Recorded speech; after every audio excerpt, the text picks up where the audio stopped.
राधे राधे सभी को। मैं हूँ सुमन और आप देख रहे हैं सुमी आशीष चैनल। आज हम बात करेंगे ऑटिज़म के बारे में। ऑटिज़म आफ्टर लॉकडाउन ये कॉमन टॉपिक हो गया है क्योंकि हर 10 बच्चों में से 2 बच्चों को ऑटिज़म निकलता है। डॉक्टर ऑटिज़म डायग्नोसिस करते हैं। Scene was there. ऑटिज़म ये कोई बीमारी नहीं है, इज इट अ डिसऑर्डर। इसे न्यूरो डेवलपमेंट डिसऑर्डर भी कहा जाता है। ये एक अम्ब्रेला टर्म है। इसके 3 कैटेगरीज होते हैं जिसमें माइल्ड ऑटिज़म, सीवीआर और मॉडरेट, ये 3 टाइप्स ऑफ मोस्टली ऑटिज़म्स काउंट होते हैं।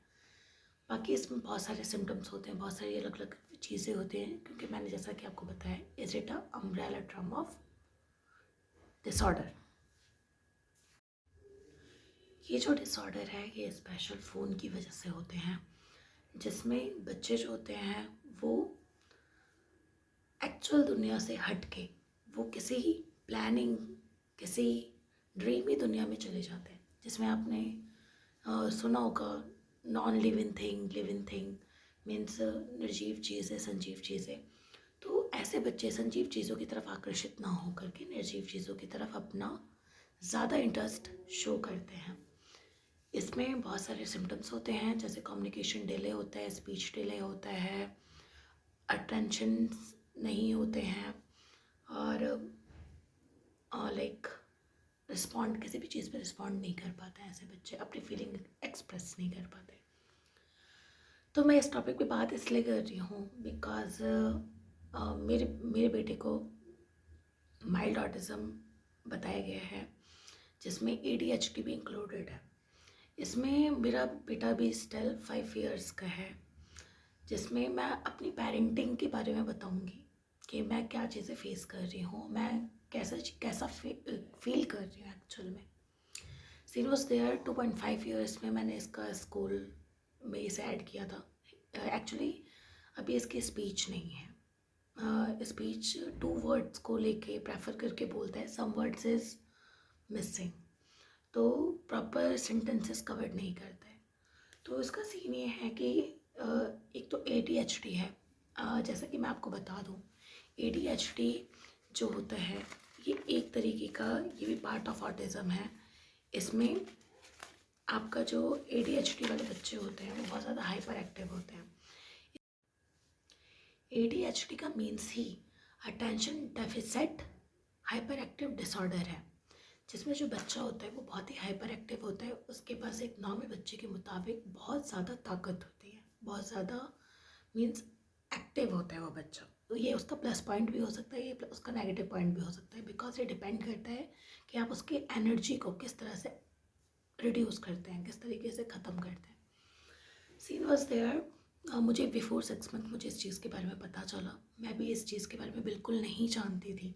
मुझे लगा शायद आफ्टर लॉकडाउन ये चीज़ें बहुत इंक्रीज़ हुई हैं, बहुत से लोगों को इस चीज़ के बारे में पता ही नहीं है। वो इसे सिर्फ ये समझते हैं अभी छोटे हैं बच्चे, आगे चल के ग्रोथ हो जाएगी। ऐसा नहीं है। 18 मंथ से लेकर के 5 इयर्स तक के बच्चों को मोबाइल स्ट्रिक्टली मना किया जाता है।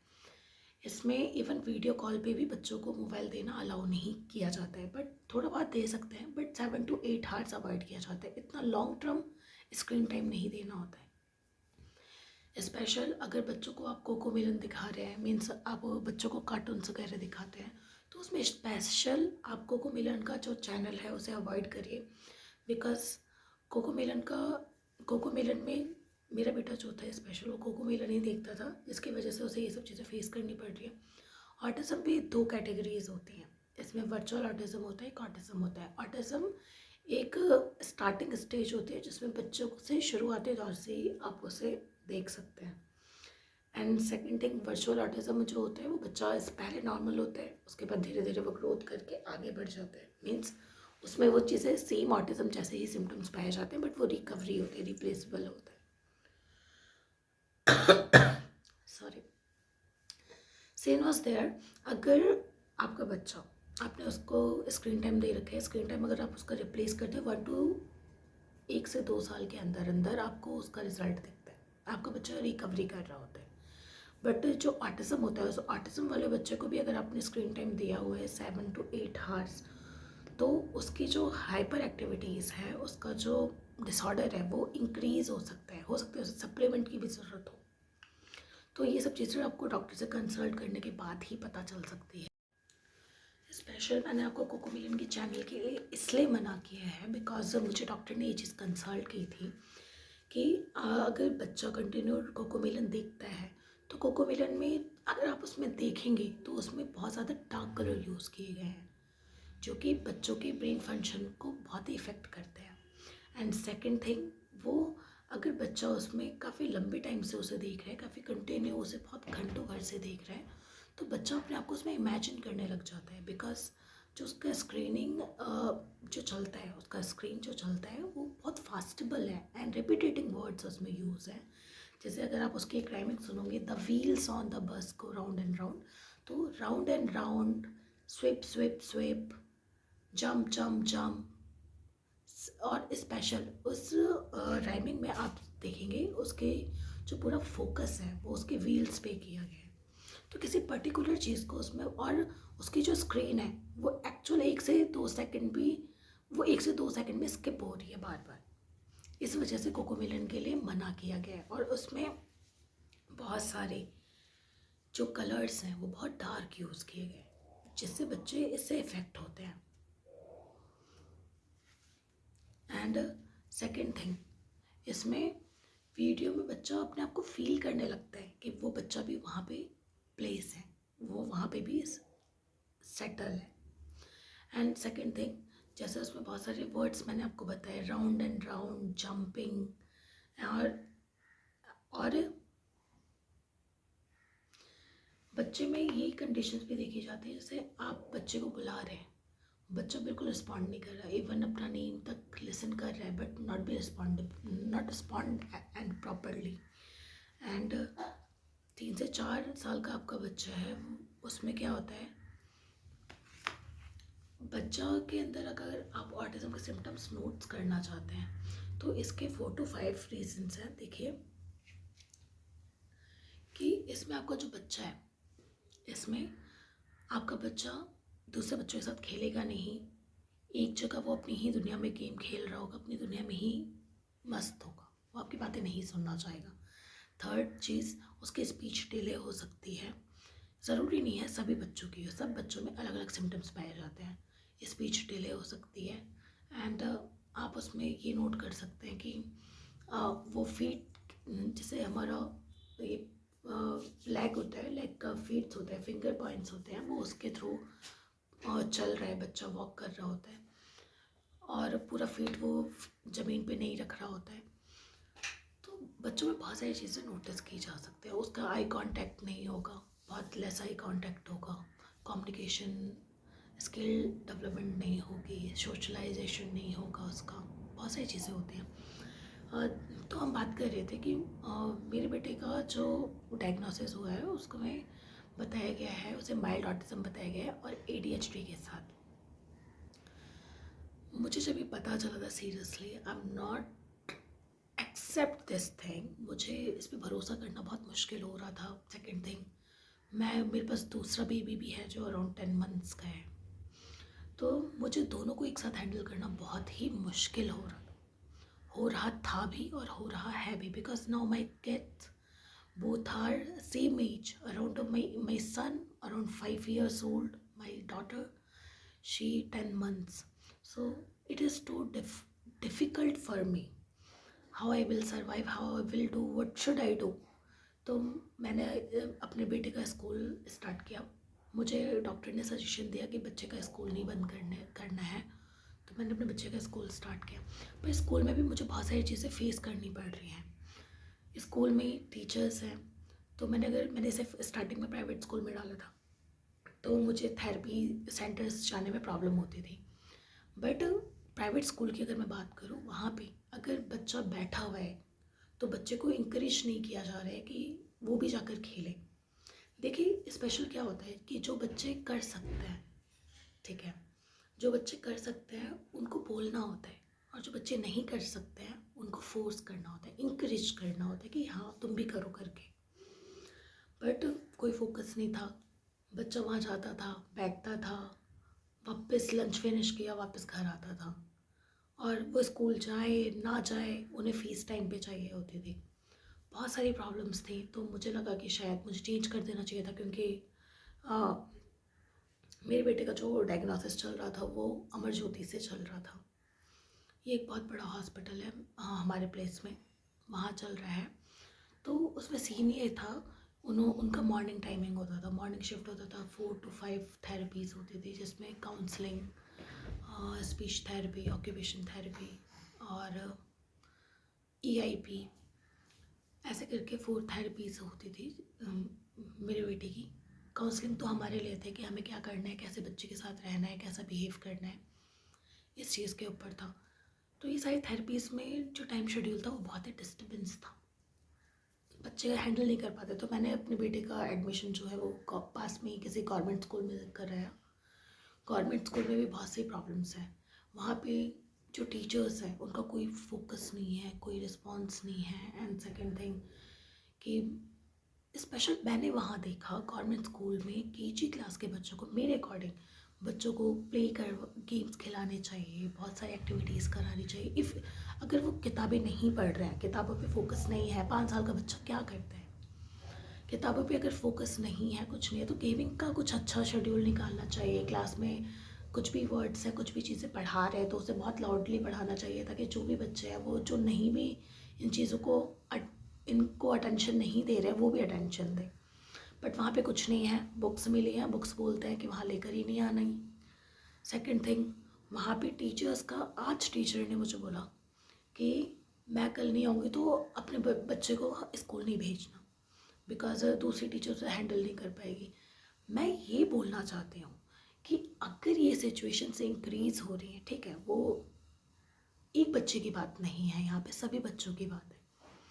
जो नॉर्मल पेरेंट है, जो मिडिल क्लास फैमिली के लोग हैं, गवर्नमेंट की इसमें क्या रिस्पॉन्सिबिलिटी बनती है? क्या इनका कोई पर्टिकुलर वे नहीं होना चाहिए? अगर गवर्नमेंट स्कूल है, वहाँ पे गर्ल्स ही आगे क्यों बढ़ रही है, बॉयज़ का क्यों इतना हाई जो जाना चाहिए लेवल वो क्यों गिरता जा रहा है? क्योंकि बॉयज़ को फोकस ही नहीं है। अगर आप किसी भी बॉयज़ के प्राइवेट स्कूल में विज़िट करते हैं, उसमें से कुछ बच्चे अच्छे होंगे, बाकी कुछ बच्चे बहुत ही बुरा रिस्पॉन्ड है। मैंने वहाँ पे ही देखा कि सडनली अराउंड 6-7 क्लास के बच्चे थे, आपस में फाइटिंग में वो किसी को भी बॉटल हिट कर रहे हैं, कुछ भी कर रहे हैं, गालियाँ दे रहे हैं, क्या चीज़ें हैं? स्कूल स्कूल की तरह है ही नहीं। क्या उनके रूल्स रेगुलेशन उन्हें प्रॉपर एग्जैक्टली नहीं बनाने चाहिए, ताकि वहाँ पे सारे नॉर्मल बच्चे भी, और जो बच्चे वहाँ पे उस कैटेगरी में नहीं बिलोंग करते उन बच्चों को भी ऐड करके उन्हें आगे उन्हें अच्छी चीज़ें सिखानी चाहिए, आगे प्रोग्रेस करना चाहिए बच्चों को। वो कैसे प्रोग्रेस करेंगे अगर स्कूल का ये पैटर्न होगा? उनको बोला, स्कूल वालों को बोला कि क्या बोलते हैं, हेल्पर नहीं है स्कूल में, अगर इन केस कोई बच्चा है जो उन्हें वॉशरूम जाना है या कुछ भी है, उसके लिए कोई हेल्पर नहीं है, कोई कोई रिस्पॉन्स ही नहीं है, कोई रिस्पॉन्सिबिलिटी ही नहीं है। उनका कहने का मीन्स है उनके अकॉर्डिंग बस स्कूल जाए बच्चा, मिड डे मील ले, then after that back home. Seriously, जो बच्चे स्पेशल हैं, मुझे लगता है कि शायद उनका स्पेशल स्कूल होना चाहिए। स्पेशल ऑटिज़म वाले बच्चों का ये एक बिजनेस क्राइटेरिया में ना ले करके एक सीरियस प्रोसेस के थ्रू इस चीज़ को आगे और बच्चों की हेल्प करें। मेरा बच्चा माइल्ड ऑटिज़म में है, मैं ये बात इसलिए नहीं बोल रही हूँ, मैं उस पेरेंट्स के लिए बोल रही हूँ जो उन चीज़ों को फेस नहीं कर सकता, क्योंकि हर इंसान उस लेवल पे नहीं होता जो उन सब चीज़ों को फेस कर सके, फाइनेंशियल तौर पे, मेंटली तौर पे, हर तरीके से। अगर वहाँ पे उन्हें कुछ अपॉर्चुनिटीज़ मिले, कुछ अच्छी तरीके की नॉलेज मिले इन सब चीज़ों के बारे में, तब वो आगे प्रोग्रेस कर सकते हैं। तो सीरियसली मुझे बहुत ही अजीब लगा, बिकॉज मेरे बेटे का जो स्टाइल है वो लेस कम्युनिकेशन है, वो बिल्कुल नहीं बोलता, 2 शब्द बोलता है, मीन्स वो भी बहुत टूटे फूटे शब्दों में वो अपनी फीलिंग एक्सप्रेस कर पाता है। टीचर का ये रिस्पॉन्स आया, मुझे बहुत बुरा लगा, बिकॉज सोशल कम्युनिकेशन का मैं जहाँ रहती हूँ वहाँ पे कोई बच्चा नहीं है, कोई छोटी एज का नहीं है कि बच्चा खेल सके या कुछ भी करे, प्लेग्राउंड में लेकर जाओ तो उसके एज के मॉर्निंग में बच्चे नहीं आते क्योंकि इवनिंग का स्कूल है। मॉर्निंग शिफ्ट में थेरेपी के लिए लेकर जाओ तो वहाँ सेल्फ बच्चे को सारी चीज़ एक्टिविटीज़ करानी पड़ती है, तो वहाँ पे चांस ही नहीं बनता कि बच्चा सोशलाइजेशन कैसे होगा। सोशलाइजेशन अगर ऐसे बच्चों को नीड है तो क्या करें? स्कूल ऑप्शन है, स्कूल बंद कर दिया, उनके हिसाब से हम बच्चों को स्कूल भेजें। सेकंड थिंग कि बच्चों को थेरेपी के लिए भी प्रॉपर वो नहीं है, प्रॉपर प्लेस नहीं है। कहीं पर्टिकुलर थेरेपीज हो रही है तो उसका कॉस्ट इतना कर रखा है कि आप वहाँ करा ही नहीं सकते, आपकी कैपेसिटी से ही बाहर है वो थेरेपीज। आप क्या करोगे? आप अपने बच्चों को इस तरह से तो नहीं देख सकते। देन मैंने अपने तरीके से चीज़ें स्टार्ट की हैं जिसके बारे में मैं आपको अगली बार बताऊंगी। अभी मेरा ये वीडियो बनाने का मेन मोटिव यही है कि प्लीज़ अपने बच्चों को फ़ोन से बहुत दूर रखें। फ़ोन में बच्चों को जल्दी नॉलेज देने के चक्कर में कहीं आप उनके साथ खिलवाड़ तो नहीं कर रहे हैं, उन चीज़ों पे आप थोड़ा फोकस करिए। मैं जॉब करती थी, मेरे हस्बैंड जॉब करते थे, both are working, don't have much time to give an kids because सभी को पता है यही एज होते हैं कि आप बच्चों का करियर बनाओ, यही एज होते हैं आपको इनकम के लिए भी। हमारे पास एक पर्टिकुलर टाइम पीरियड ही होता है जिसमें हमें दोनों काम ही करने होते हैं। और जो स्पेशल सिंगल पेरेंट्स रह रहे हैं अराउंड, जैसे हस्बैंड वाइफ किड्स रह रहे हैं, उनके लिए ये प्रोसेस और भी ज़्यादा बेकार होता है। जॉइंट फैमिली में आपका बच्चा कभी ग्रैंडफादर के पास है, कभी ग्रैंड माँ के पास है, कभी अंकल के पास है, कभी आंटी के पास है। बट सिंगल पेरेंट्स में, और वो भी आप अगर अपार्टमेंट्स में रह रहे हैं, फ्लैट्स में रह रहे हैं, तो वहाँ पे तो आपका और भी नेबर्स के साथ कम्युनिकेशन बहुत डिले होगा। सेकेंड थिंग, वहाँ बच्चों का इतना क्राउड नहीं होता है कि जहाँ पे आपका बच्चा क्राउड्स के साथ जाकर इन्वॉल्व हो। तो प्लीज़ अपने बच्चों को थोड़ा टाइम दीजिए। जो गलती मैंने की वो गलती आप लोग मत करो। एंड सेकेंड थिंग, ये वीडियो बनाने का मेरा यही पर्पस है कि ऐसे बच्चों के लिए मुझे लगता है ऐसे बच्चों को स्पेशल सपोर्ट की ज़रूरत होती है, तो ऐसे बच्चों को अवॉइड ना करें। ऐसे बच्चों की अगर हेल्प कर सकते हैं तो हेल्प करिए, जिससे वो अपनी लाइफ को ईजिली नॉर्मल बच्चों के साथ सर्वाइव कर सके, नॉर्मल बच्चों के साथ फील कर सके। इतना ऑकवर्ड फील उसे मत कराइए कि वो जीने के बारे में भी ना सोचे। और अभी मैंने उसका 3 टाइम स्कूल चेंज किया है। मुझे फिर से फीलिंग ऐसी आई, मुझे कल ऐसा लगा कि मुझे इसका स्कूल फिर चेंज कर देना चाहिए। मैं बहुत ही कंफ्यूज हूँ, what should I do. He going to play ground, he going to school, he going to therapy centers, how should we survive? I can't explain all those things.